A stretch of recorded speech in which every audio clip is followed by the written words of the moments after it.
La Première Guerre mondiale, qui éclate en Europe, est aussi l'affaire de l'Afrique, puisque le rêve de grandeur des puissances européennes, c'est en Afrique d'abord qu'il s'exprime. Une réalité se fait jour trop rarement mise en évidence. En 1914, les colonies africaines représentent la plus grande longueur de frontières communes aux belligérants européens. Cela explique en partie que l'Afrique sera doublement impliquée dans ce conflit mondial, à la fois comme terre de combat et comme réservoir de combattants.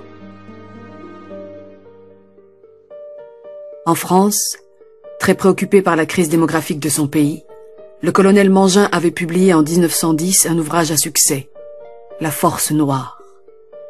Les troupes noires, y écrivait-il, ont les qualités que réclame la guerre moderne: rusticité, endurance, instinct du combat, absence de nervosité. Leur arrivée sur le champ de bataille produira sur l'adversaire un effet considérable. Et même si le gouvernement ne retient pas l'essentiel des propositions de Mangin, la France va tout de même se distinguer. Alors que les troupes coloniales des autres puissances belligérantes restent confinées sur le continent, la France mobilise les siennes sur le front européen. Ces images d'Épinal, extraites du Petit Journal, hebdomadaire populaire à grand tirage du début du siècle, racontent la première intervention des tirailleurs sénégalais hors de leur territoire au Maroc en 1908. Créés par le général Faidherbe à la fin du Second Empire, ils furent composés au début de la colonisation d'esclaves rachetés, ensuite d'engagés. Ils formeront pendant la Première Guerre mondiale la Force Noire, tant vantée à l'époque par le général Mangin. Plus chère à canon que force réellement opérationnelle au commencement de la guerre, elle servira surtout à combler les pertes européennes occasionnées par la boucherie du Chemin des Dames et de Verdun. Pour justifier l'emploi inconsidéré et sanglant de ce matériel humain, les politiques français mettront en avant au début du siècle le coût de la colonisation. En 1909, Messimy, alors ministre de la guerre, déclarait « L'Afrique noire nous a coûté des monceaux d'or, des millions de soldats et des flots de sang. Mais les hommes et le sang, elle doit nous les rendre avec usure. » Dès les premiers combats de 1914, cette soi-disant dette se soldera par un carnage. Mal préparés, mal employés, paralysés par le froid, les premiers bataillons sénégalais engagés sur le front seront massacrés. À la fin de la Première Guerre mondiale, sur 134 000 tirailleurs sénégalais engagés, 30 000 furent tués et 35 000 blessés. La défaite de la France. Comment va-t-on réagir à ce séisme dans ces colonies d'Afrique? Comment va-t-on accueillir la politique de collaboration du maréchal Pétain?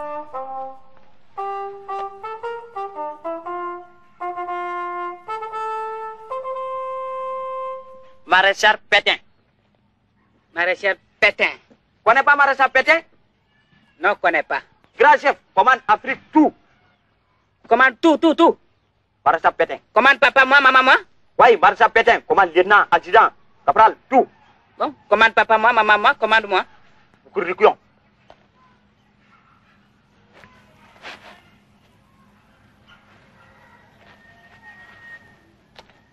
C'est le chef de la France.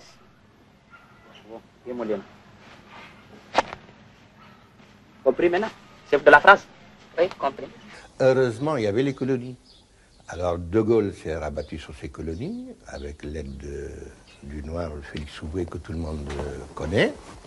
Ces gens-là ont rallié, et ça a permis à la France d'avoir des troupes, et puis de se rehausser comme puissance combattante. Mais sans l'apport de ces Noirs-là, mais il n'y aurait pas de France libre. La France a perdu une bataille, mais la France n'a pas perdu la guerre. À l'appel du général de Gaulle, Eboué dresse le Tchad dans la guerre. C'est au sourire de l'inévitable alsacienne qu'une propagande infantile recourt pour exalter la mère patrie et mobiliser pour voler à son secours quelques 250 000 tirailleurs sénégalais en 1939. Fêtez, et ici à la frontière plus encore que partout ailleurs, allez confiants vers votre devoir, soldats de France, soldats d'un empire de 100 millions d'habitants. De toute l'Afrique noire en particulier, et même des anciens territoires allemands du Togo et du Cameroun, c'est par dizaines de milliers que les indigènes se sont ralliés autour du drapeau tricolore pour le salut de la patrie, dans l'élan d'une prodigieuse mais véritable croisade. Les peuples de race noire savent que notre pays, après avoir largement amélioré leurs conditions, ne connaît pas plus de distinction religieuse qu'ethnique. Ils savent qu'ils étaient directement menacés par les revendications coloniales allemandes et par une doctrine fondée sur un concept de supériorité raciale. There were activities there among Je me souviens qu'au King's College de Lagos, il y avait des étudiants engagés qui remettaient en question la domination coloniale en Afrique de l'Ouest.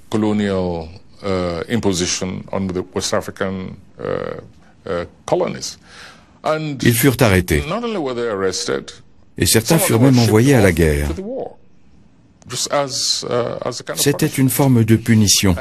Cela a affecté les relations entre les leaders nationalistes et le pouvoir colonial.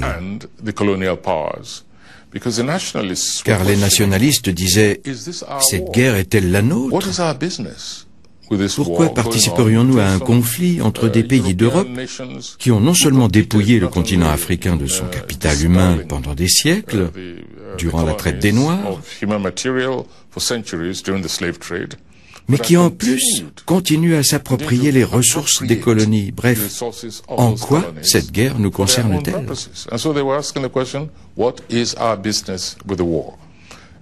D'un autre côté, il y avait aussi les leaders qui voyaient ou qui croyaient voir un enjeu plus important, la nécessité de vaincre le nazisme.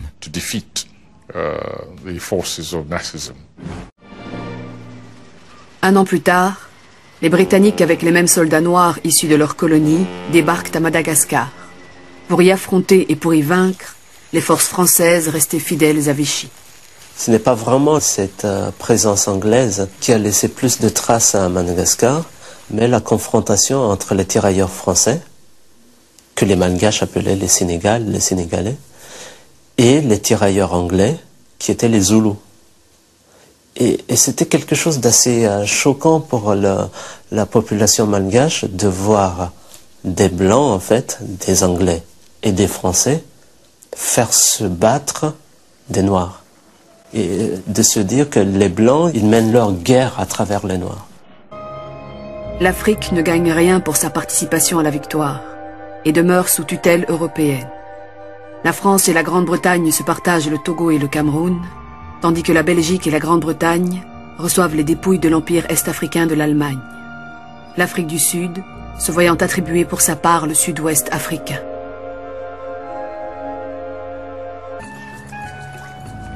Mais la plupart de ces promesses, celles notamment d'une citoyenneté accordée pour service rendu à la patrie reconnaissante, ne seront pas respectées. Jusqu'à aujourd'hui, la France n'a pas honoré ses promesses. Si on voulait tirer une conclusion, on peut dire que bon, les Français ne sont pas reconnaissants. Puisqu'ils ont promis, on les a suivis, et après, ils n'ont plus honoré leurs promesses. C'est ce qu'on peut dire. Et on croise les bras pour attendre d'autres choses. Mais nous disons, enfants, vous aurez encore un autre problème et vous avez besoin de nous encore. On arrive, on vous attend.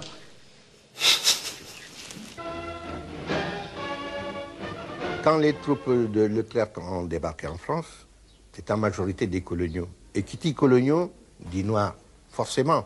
Forcément, l'encadrement peut être des Européens, mais il y a toujours le gros de la troupe, c'était des Noirs. Alors, la 9e DIC est rentrée avec la 2e DB, la majorité, c'était des troupes noires.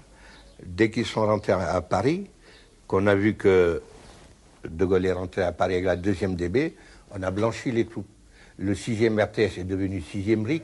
Le recrutement s'est fait par des jeunes de l'Est venant de la Haute-Marne et d'ailleurs. Pourquoi, à votre avis ? Parce que la France ne voulait pas donner l'impression aux Alliés ou aux Allemands qu'elle a gagné grâce à des Noirs.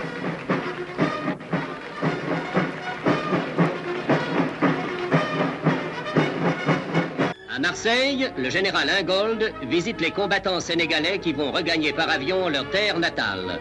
Un viatique sous forme de colis individuel est offert par la générale à chacun des rapatriés. La France n'oublie pas la part prépondérante qu'ont pris ses soldats d'élite aux campagnes décisives.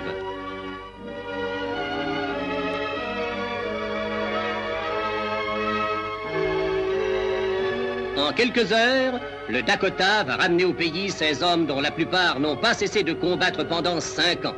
On les a vus partout où le communiqué enregistrait des victoires. On les a vus aussi stoïques sous le froid que sous le feu.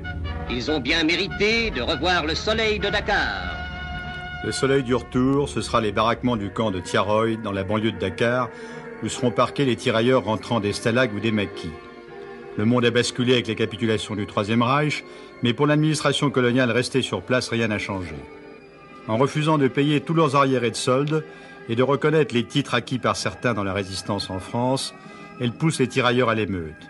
Le 1er décembre 1944, appelé en renfort, des unités du 1er, du 7e RTS, ainsi que des gendarmes, ouvriront le feu sur les rapatriés pour établir l'ordre. 35 des mutins seront tués, 33 blessés et 48 emprisonnés. Parmi eux, Doudou Diallo, futur député et deuxième adjoint au maire de Dakar. En novembre-décembre 1944, parce que des promesses avaient été faites aux anciens combattants, ils devaient recevoir des pécules en France, on leur a dit d'aller à Tiaroy et qu'ils les recevraient à Tiaroy. À Tiaroy, ça a été du dilatoire. On négociait, le montant à donner, vous ne méritez pas ça, vous n'avez pas pu justifier le temps que vous avez passé au front, donc avec beaucoup d'humiliation. Au suivant, ceinture, chaussures, là-bas. Je ne pensais pas qu'ils allaient accepter si vite, mon capitaine. Ah, je les connais. J'ai fait le Niger, le Dahomey, le Congo. Alors 10 ans de colonial, ça compte. Regardez-les, ce sont de grands enfants. Le taux, c'est 1000 francs métropolitains pour 250 francs CFA. Odon, il allait. Mais mon commandant, le taux normal, c'est 1000 francs métropolitains pour 500 francs CFA. Et voilà comment? J'ai ordre de payer 1000 francs métropolitains pour 250 francs CFA. C'est beaucoup d'argent pour vous. Qui nous dit que tout cet argent n'a pas été volé sur les champs de bataille en dépouillant les morts? Tout le monde a entendu, ma commandant. Il est dit, nous voler à 100 soldats, mourir sans des batailles. Allah qui baro. Dieu voit tout le monde.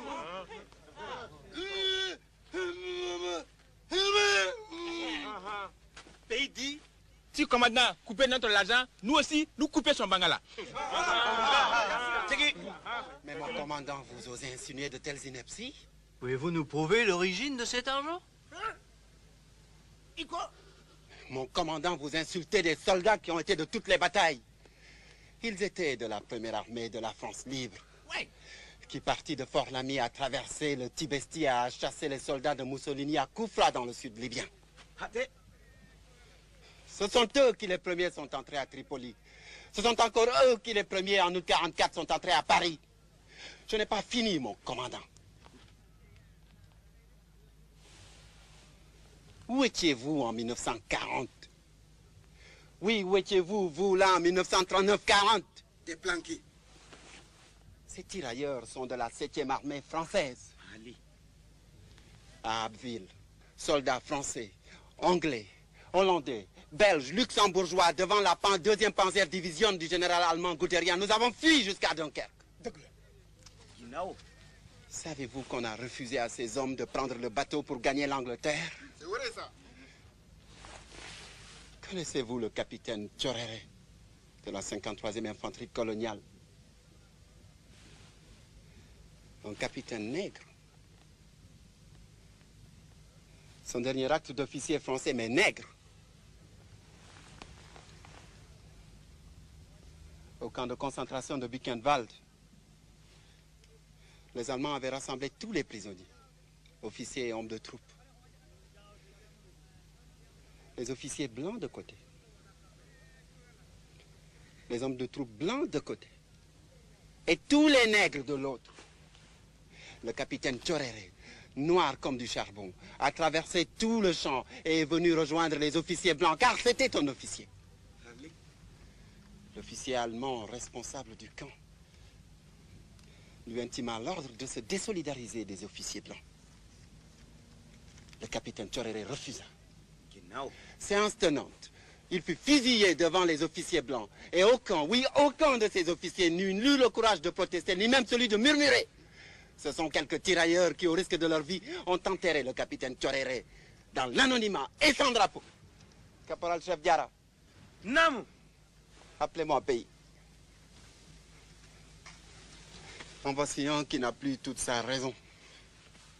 Croyez-vous que celui-là aussi a volé son argent? Nous avons droit à la prime de démobilisation, aux indemnités, aux pécules, au rappel du solde de guerre. Nos collègues français qui étaient avec nous et qui ont partagé avec nous les geôles allemandes sont venus à Morlaix dans le Finistère pour nous le confirmer. Et nous les croyons. Devons-nous penser qu'il y a deux France, la métropole et la coloniale? Ici, vous osez nous accuser d'être des dépouilleurs de cadavres. Connaissez-vous les détrousseurs de cadavres? Nous, tirailleurs, nous avons vu ceux qui ouvraient la bouche des cadavres pour leur arracher les dents en or et en argent. Ceux qui mutilèrent les doigts des cadavres pour leur prendre les bagues et les alliances. Voulez-vous que je vous parle des collaborateurs français de la Gestapo? Il ne s'agit pas de connaître les colonies ou les indigènes, comme vous dites. Il s'agit purement et simplement de respecter nos engagements. Les combattants français, blancs, eux, ont été payés. Et pourquoi ce contentieux n'a-t-il pas été réglé en métropole? Vous les avez baladés d'une garnison à l'autre avec des promesses fallacieuses. Nous, ici en Afrique, nous n'y pouvons rien. À Morlaix, une avance leur a été donnée, avec la promesse absolue qu'ils seraient intégralement payés dès leur arrivée à Dakar. D'ailleurs, mon général, je vous ai fait une note dans ce sens. Oui, c'est exact. Repos! Vous savez que l'armée, c'est la discipline. L'obéissance à ses supérieurs. De plus, les Américains sont nos alliés. Et vous n'avez pas à faire la loi ici. En raison de votre passé et de vos bons et loyaux services rendus à la France, je ne prendrai pas de sanctions. Et vous allez rentrer dans vos villages respectifs. Ceux du Niger, du Soudan et de la Côte d'Ivoire rentreront les premiers, acheminés par le train jusqu'à Bamako. Les autres seront partagés en deux groupes. Le premier rejoindra le 6e RAC et le deuxième sera affecté au 7e régiment des tirailleurs sénégalais. Votre argent, vos billets, seront échangés dès demain matin au taux de 1000 francs français pour 250 francs CFA. Aucune contestation n'est possible. Hein? Imatonyafo.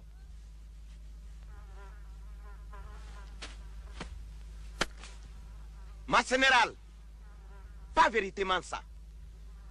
1000 francs francis pour 500 francs africains. C'est ça la vérité.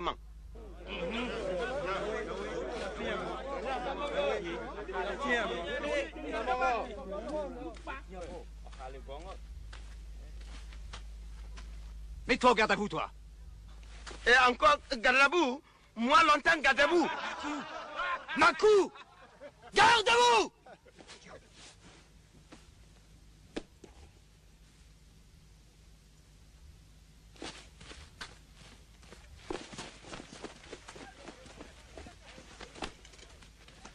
Nous ne partons pas si nous ne prenons pas argent. 1000 francs francis pour 500 francs africains. Vous serez traduit devant le tribunal militaire. Caporal chef, général Manti, nous gardez général.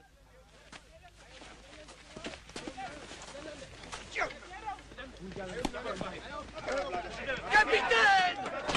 Capitaine! Alors, tu comprends ma français? Moi, pas école. Moi, tirailleur. Tirailleur, pas école. Tirailleur qu'on a tiré fusil. Tirailleur qu'on a se consigne. La guerre. La guerre. Hein? Nous vivons beaucoup de cadavres. Ici, tous hommes. Toi, homme. Moi, homme. Lui, homme. Alors, tu comprends rien? Ah. Cadavre noir. Cadavre blanc. Kif bourrico. Alors, pourquoi toi ne veux pas payer nous? Hein? Mais nous, on dit mon émina.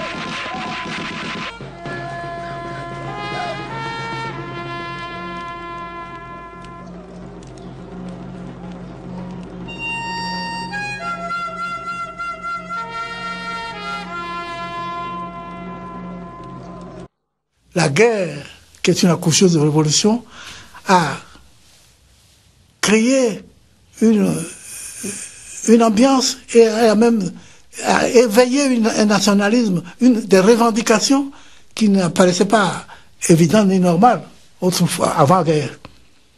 Qu'il y a eu aussi Brazzaville, malgré ses restrictions, qu'il y a eu les condamnations.